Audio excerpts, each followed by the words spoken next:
మీరు గమనించండి, ఇవాళ తిరుపతి వెళ్ళి చూడండి ఒక్కసారి, గతానికి ఇప్పటికి చాలా భిన్నం వచ్చింది.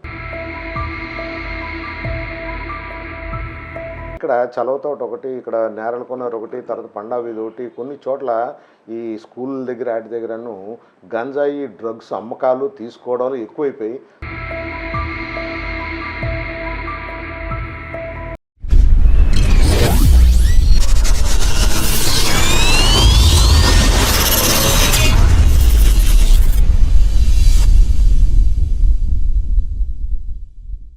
సుదీర్ఘకాలంగా రాజకీయాల్లో ఉన్నప్పటికీ పార్టీలకు అతీతంగా ప్రజాసేవే లక్ష్యంగా ముందుకు పోతున్న ఔత్సాహిక రాజకీయ నాయకులు 32 వార్డు కార్పొరేటరు కందుల నాగరాజు గారు మనతో ఉన్నారు.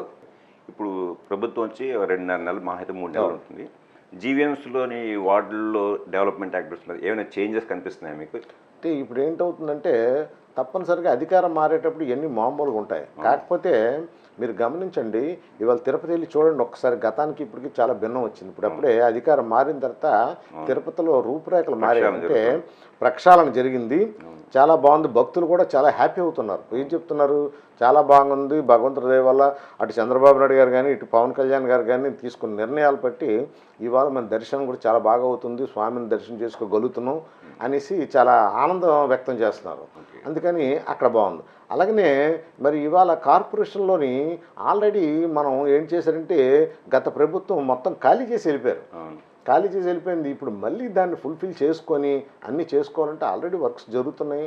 తర్వాత ఎక్కడికక్కడ గతంలో అందరూ కూడాను బద్ధకస్తులుగా, లేకపోతే ఏంటంటే ఏదో లంచగొడ్లుగా ఉండేవారు. ఇప్పుడు ఏంటంటే ప్రతి ఒక్కరు భయపడుతున్నారు. ఏ పని చెప్పినా వెంటనే చేస్తున్నారు.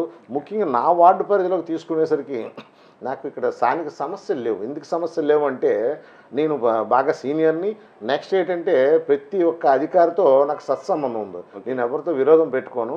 బాగా మంచిగా చెప్పి మంచిగా పని చేయించుకోవడం కోసం వాళ్ళతో మాకు సత్సంబంధాల వల్ల నాకు ఏ పని కావాలన్నా ఫోన్ చేసి చెప్తే వెంటనే చేస్తాను. నేను వాళ్ళకందరికి కూడా నేను చెప్పాను, నేను ఎవరిని ఇబ్బంది పెట్టే మనిషిని కాదు. ఎక్కడ ఎవరు బిల్డింగ్ కట్టుకున్నా, ఇంకోటి చేసినా ఎవరి దగ్గర రూపాయి తీసుకునే మనస్తత్వం కాదు. మనం ఎవరు వచ్చినా సరే సాయం చేయడం నాకు అలవాటు. కేవలం నా వార్డుకే పరిమితం అయిపోకుండా ఎక్కడి ఎవరు వచ్చినా సరే నా సహాయ సహకారాలు అందిస్తాను. ఇప్పుడు ఈ గ్రామ సభలో భాగంగానే రీసెంట్గా మన రాజమౌళి తండ్రి విజయన్ ప్రసాద్ రాజ్యసభ సభ్యులు ఆయన పవన్ కళ్యాణ్కి ఒక లేఖ రాశారు.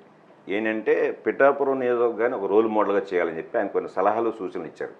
అట్లా ఇక్కడ జీవీఎంసీ పరిధిలో 32 వార్డులో ఆ లేఖ కోసం మీకు ఐడియా ఉందా? దాని మీద మీరు యాక్టివిటీ చేయాలనుకుంటున్నారా? అంటే లేఖ మీద పూర్తి అవగాహన లేదు, కానీ ఆయన ఏది చేసినా సరే ఈ ప్రజల కోసం ఏదైనా మంచి జరుగుతుందంటే ఆయన ముందు ఉండే వ్యక్తి. ఇవాళ ఉద్దానం మనం తీసుకోండి, ఆయన కాలు పెట్టే వరకు కూడా అక్కడ కిడ్నీ బాధితులకి అక్కడ ఒక సెంటర్ రాలేదు. ఇవాళ అక్కడ ప్రజలందరూ చాలా ఆనందంగా ఉన్నారు. అలాగనే మరి మొన్న ఒక అమ్మాయిని కిడ్నాప్ చేస్తే వితిన్ 24 అవర్స్లో పోలీసులు కూడా యాక్షన్ తీసుకొచ్చి చెప్పారు.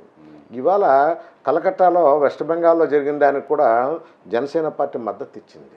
ఇది ఇటువంటి జరగకూడదని. అలాగనే ఇవాళ పవన్ కళ్యాణ్ గారు తీసుకున్న ఏ నిర్ణయానికైనా అటు జన సైనికులు కానీ వీర మహిళలు కానీ మేమందరం కూడా కట్టుబడి ఉన్నాం. ఆయన చేస్తున్న కార్యక్రమాలకు మేము ఎప్పుడు కూడా పూర్తి మద్దతు మాకు ఉంటాం. ఓకే. ఇప్పుడు గత ప్రభుత్వం అధికారంలో ఉన్నప్పుడు ఈ స్వచ్ఛ భారత్ మిషన్లో భాగంగా ప్రతి ఏటా అంటే ఫస్ట్ ఫేజ్, సెకండ్ ఫేజు ప్రతి స్టేట్కి అరౌండ్ 2300 crores ఇచ్చారు. స్వచ్ఛంద కరప్షన్ మొత్తం అన్ని జీవీఎంసీకి, మున్సిపాలిటీకి అన్నిటికీ వాళ్ళు డిస్ట్రిబ్యూట్ చేయడం జరిగింది. అప్పుడు ప్రధాన అంశం ఏంటంటే ప్రతి ఇంటికి డస్ట్బిన్స్, తడి చెత్తకి పొడి చెత్తకి డస్ట్బిన్స్ ఇవ్వాలని చెప్పారు. కానీ నాకు తెలిసిన ఎక్కడ కనిపించలేదు. ఇప్పుడు ప్రభుత్వం మారింది కాబట్టి దాన్ని ఇంప్లిమెంట్ చేసి ఇక్కడ వార్డు, అట్లీస్ట్ మీ వార్డు వరకు మీరు రెస్పాన్సిబిలిటీ కాబట్టి ఆ యాక్టివిటీ చేసే అవకాశాలు ఉన్నాయా?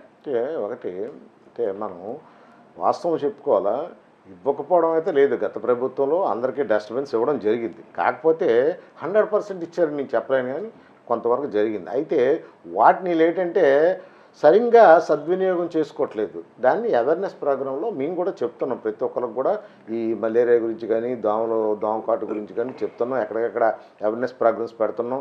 తర్వాత అలాగే మరీ ముఖ్యంగా 32వ వార్డుకి వచ్చేసరికి ఇక్కడ చలవతోట ఒకటి, ఇక్కడ నేరలకొన్నరు ఒకటి, తర్వాత పండా వీధి ఒకటి, కొన్ని చోట్ల ఈ స్కూల్ దగ్గర వాటి దగ్గరను గంజాయి డ్రగ్స్ అమ్మకాలు తీసుకోవడాలు ఎక్కువైపోయి దాని మీద నేను సిపి గారికి వెళ్ళి శంకర్ బాత్రా గారు కలిసి ఆయనకి నేను మెమరాండం ఇవ్వగానే నిజంగా హ్యాట్సాప్ టు సిపి గారు. ఎందుకంటే సిపి గారికి ఇలా నేను మెమరాండం ఇచ్చాను, ఇవ్వగానే ఇమ్మీడియట్గా సెల్ ఫోన్లో ఆయనేమో వాట్సాప్ చేసి అన్ని స్టేషన్కి ఇన్ఫామ్ ఇచ్చి మళ్ళీ ఈ కంప్లైంట్ నా దగ్గర రాకూడదు, నాగరాజు గారు నాకు ఈ కంప్లైంట్ ఇచ్చారు, 24 గంటల సేపు అక్కడేమో 2 వీలర్ తిరగాలి అక్కడ అనగానే బ్రహ్మాండంగా యాక్షన్ తీసుకొని ఇవాళ ఏంటంటే ఎక్కడ చుట్టుపక్కల డ్రగ్స్ అమ్ముకున్న ఎవడో దొరకకుండా పారిపోయే పరిస్థితి తీసుకొచ్చారు.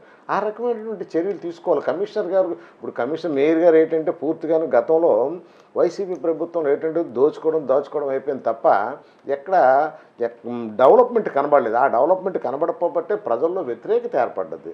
ఇవాళ ఆ పరిస్థితి కాదు. ఇవాళ ఏంటంటే చంద్రబాబు నాయుడు గారు కానివ్వండి, పవన్ కళ్యాణ్ గారు కానివ్వండి అభివృద్ధికి పెద్దపీట వేస్తున్నారు. అలాగే మరి సంక్షేమం కూడా సేమ్ టైం జరుపుతున్నారు. ఇవన్నీ కూడా చేసుకుంటూ వస్తున్నారు. 1 by 1 జరుగుతాయి. అవును.